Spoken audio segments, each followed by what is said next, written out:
Hi students, nervous about your upcoming competitive exam? Here we will be discussing on how to solve one RC in merely 5 minutes. Okay, so for the people who've got their exams coming, specifically CAT, CLAT and other private exams, this video is just for you. I am Jessica from Tarkashastra and here is how to solve an RC in 5 minutes.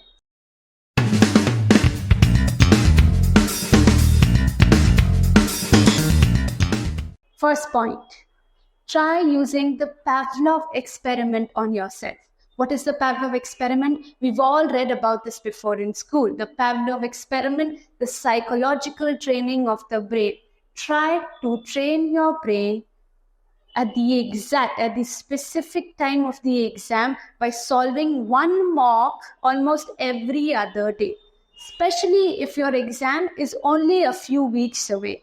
Okay, I will tell you personally, some of the best students of our institutions face the problem of lethargy. They usually get tired during the exam, right? They do their first few sections really well. As soon as the time progresses, the questions get complex, their cognitive skills, they keep going down. So Pavlov experiment will probably coerce you to have your brain function at optimal level throughout the time of your exam.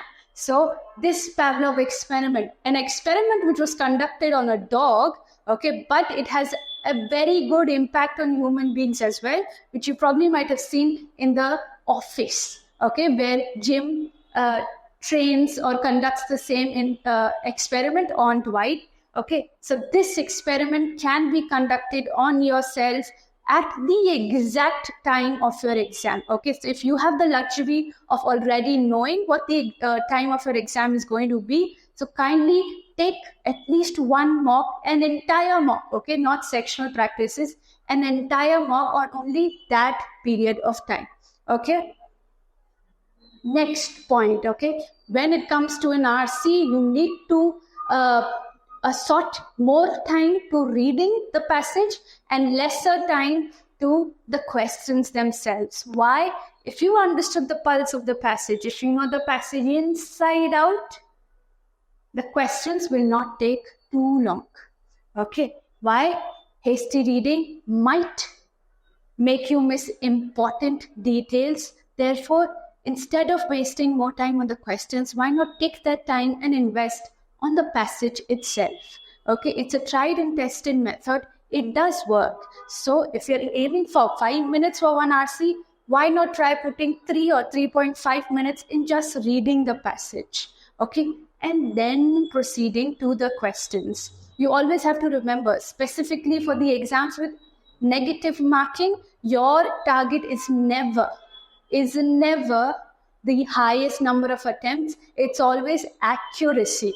Okay, so even if you take out only 2 or could solve only 2 or 3 questions out of this, please be very confident and make sure that the answer that you're picking is at least, as per your viewpoint, at least 80 to 90% accurate. Okay, so the same point, accuracy over attempts. For this, you must know your strengths, but more importantly, your weaknesses. Okay, in the paper, you don't have to attempt 100% of the questions. Try to keep your attempts minimal.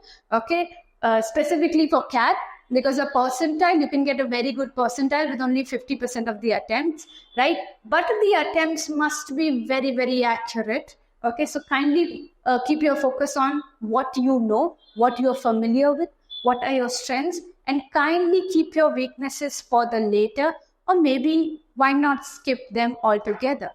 Correct? Okay, so kindly get comfortable with skipping too. Next slide. Okay, now this is a very debatable point. पहले questions पढ़े या questions RC को पढ़ने के बाद पढ़े. Okay, so a lot of students personally, they get a bit overwhelmed if they read the questions before. Why? Because they exclusively look for what is asked in those questions. You are not supposed to do that. You have to skim the questions, not learn the questions. Okay, kindly skim the questions for not more than a minute. Don't assign more than a minute to just look at the questions. It will also help you to decide, is this to be attempted or to be skipped? Okay, so kindly do at least invest 1 minute in skimming over the questions. It will help you assisting to knowing to what to look for and what is something that is not relevant to the passage. Okay, always remember, in an RC, not 100% of the information is relevant, only 80 or 70% is relevant to the questions asked. Next point, never, ever, ever read without a pencil. I am specifically talking to students who will be solving a physical exam. Okay, never read an RC without a pencil. Why? A small little pencil is enough to increase your reading speed. One small little pencil is going to help you avoid regression. What is regression? Going back. Okay, with that one, with the help of that one little pencil, you will make sure to be on track with the correct line. You will avoid regressing. And another very important thing, if there is a vocab word that is asked, okay, you can always highlight it and circle it with the help of that pencil. Okay, and you don't have to only circle the vocab words, but also important keywords. Important keywords relevant to each paragraph, important keywords relevant to the entire passage. Okay, so that will help you in knowing at least a broad idea of each paragraph. Why? It will help you in better navigation of the question. Instead of rereading the entire RC to find where your answer is located, why not make a small little mind map or a physical map on the paper itself and be sure, okay, the answer of this could be located here. Why? Because this passage is about this. This passage is about this. Okay, so the small mind map will help you save a lot of time. Okay, that is why a small little pencil will take you a long way. Okay, next, the way the questions are presented, number 1, number 2, number 3, the way the sections are presented, the way the RCs are presented, the chronology does not have to be followed in a similar fashion. Okay, even for CAT kids, you have the liberty to not choose the section, but you do have the liberty to choose what question to do first and what question to not do first, right?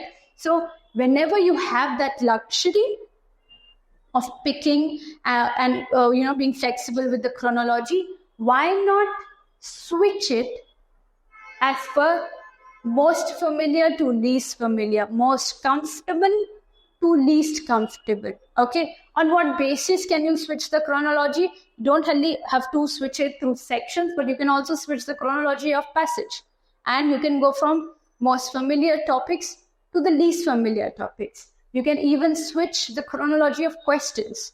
How? Usually an RC will ask you a main idea question. Okay, and a main idea question is where a lot of students get stumped. Okay, they waste a lot of time in that question. I will tell you a very good tactic to approach that question. Why not try solving the main idea question at the last? Okay, at the last of that paragraph, that passage. Okay, so if you've got 4 to 5 questions for that passage, why not solve inference first, strengthening first, weakening, vocab, all of those first, and then come to the main idea question? Why? By these questions, you've already revisited the passage enough to know the passage better. Okay, so now that you know the passage better, you might know the main idea better. All right? So kindly, when it comes to passages, have story and facts passages done before, and whenever it gets to argumentative passages or analytical passages, which usually get a bit complex because it's harder to find tone there, it's harder to find the author's stance there sometimes. Okay, so that could be left for the later. Why? Because that's a high risk passage. Okay, highlighted and vocab questions first. Okay, if you've got very less time, or if you've got only a couple of minutes, you don't have enough time to read the entire RC, you can just solve the vocab question. Okay, if you already know the meaning, the synonym, the antonym, it's always better. If you don't, why not use the contextual meaning method. Just spot the word, find it, locate it. 2 line ऊपर की पढ़ो, 2 line नीचे की पढ़ो. Okay, try to substitute the given words and get to the meaning. Okay, and that is it. Okay, highlighted questions are the ones that will ask you to strengthen or weaken a specific argument. Okay, they will ask you to find an assumption in the specific argument, not the entire RC. Okay, so in that case, you can always approach these questions first. Okay, and main idea maybe at the last. Okay, inference questions usually are very, very high risk. Okay, why? It's the question isn't very tricky. It's always the options. Okay, you always have to eliminate as many options as you can.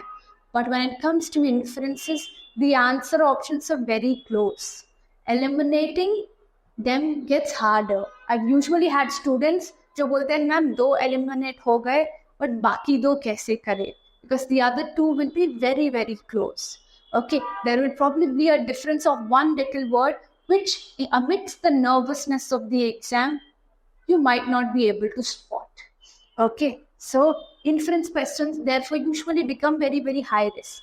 Okay, so if you cannot, solve it, and if you are left with 2 options uneliminated, why not come to it later, or maybe why not skip it altogether? Why? Because there are way comparatively easier questions ahead waiting for you to solve them. Okay. All right. We've discussed this. Always remember, you don't have to understand every single word, every single line, every single conjunction, adjective of an RC. It's literally impossible in the stipulated time. Okay. So your target should only be 70 to 80%. To be very honest, the examiner will only ask you 50% of the passage. Okay, the other 50% is literally trash. Okay, now how to show that this is a trash paragraph, this is maybe not a trash portion? Okay, you will have to skim the questions for those. Okay, so only 70 to 80% of the passage relevant, never 100%. Okay, obviously the most important, the most indispensable part of an RC is option elimination. Okay, please know all your option elimination methods. Okay, please know all the options, all the weak options that you need to keep an eye out. Okay, for example, a generalized option, an option that is never discussed in the passage before, therefore an out of scope option. Okay, an option that is completely contradicting the author's viewpoint. So a contradiction. All of these options must be looked out for and ignored. So kindly learn all the weak options that are generally asked. Okay. That is it. These were 10 important tips that will help you solve an RC in merely 5 minutes. Okay. If there are any other videos that you would like us to shoot and record relevant to your exams, kindly let us know in the comments. All right. This was Jessica from Tattva Shastra, and thank you for watching this video.